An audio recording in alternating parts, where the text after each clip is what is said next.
There is no tomorrow. There is no tomorrow. There is no tomorrow.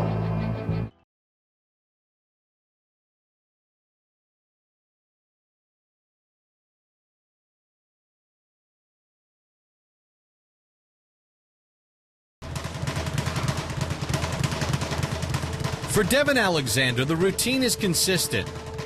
Countless hours in the gym, endless runs on the road. That hard work has paid off. He's undefeated and one of boxing's rising young stars. But there's another routine, no less important.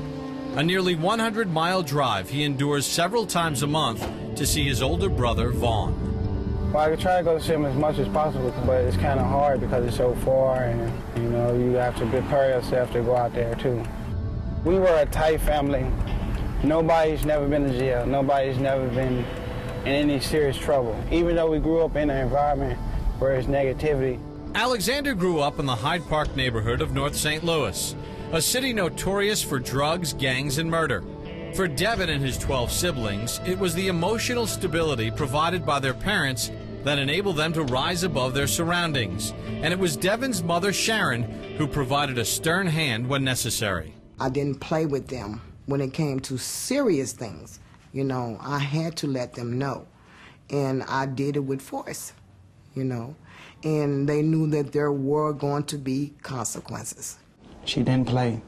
And in that type of environment, you're blessed to have a woman like that to discipline you, to tell you, no, you're not doing everything the other kids are doing.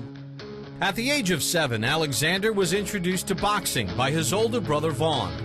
They found refuge in the basement of an old police station where Kevin Cunningham, an ex-St. Louis cop, ran a boxing program. You could tell that they came from a well-structured home from the way they worked and the work ethic in the gym. I couldn't wait to go train. I couldn't wait to spar. Before I started fighting, I didn't have nothing to look forward to. But when I started boxing, that's when I was excited. Kevin instilled those things in our head that one day you could be world champ if you stay consistent in what you're doing, you know, staying on that straight path. With Cunningham guiding them through stellar amateur careers, Devon and Vaughn turned pro in 2004. As the year came to a close, both were undefeated, and the future seemed bright. But for Vaughn, the pull of the street life that both brothers fought so hard to rise above ultimately became too strong. He was starting to skip the gym a few days here and there when he would never miss a day of training. I started hanging out, going to clubs, and, you know, just, I ain't gonna say I got caught up in that lifestyle. I liked it. The guys he was hanging out with, I mean, I used to tell him, man, don't go hang out with them, don't go out. Now is not the time to lose focus, but, you know, the outside negative street influences, I guess, became stronger than what we had to offer in the gym, and Vaughn went that direction, so the rest is history. In 2005, Vaughn Alexander was charged with armed robbery and attempted escape from custody. He's now serving an 18-year sentence in a maximum security prison. No matter what they were confronted with, you know, I always taught them to have their own minds. And you think about what you're getting ready to do. All of those things Vaughn was taught. And the sad thing is, I knew better. I knew what I was doing. So I think that's one of the things that I look back on, you know, me knowing better.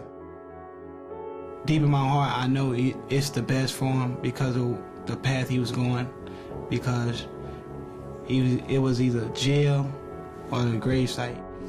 Two men who shared the same dreams, ultimately choosing different paths. It's a reality not lost on either man as they deal with what their lives have become. Devon mean the world to me. You know, I love my brother more than anything.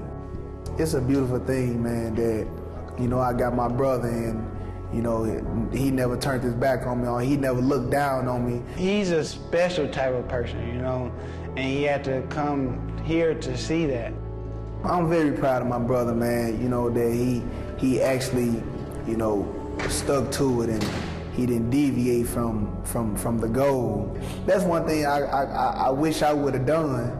I love my brother, and it hurts me to see that he's in there every day, but I pray for his protection every day, you know, because it's dangerous behind those walls and anything can happen.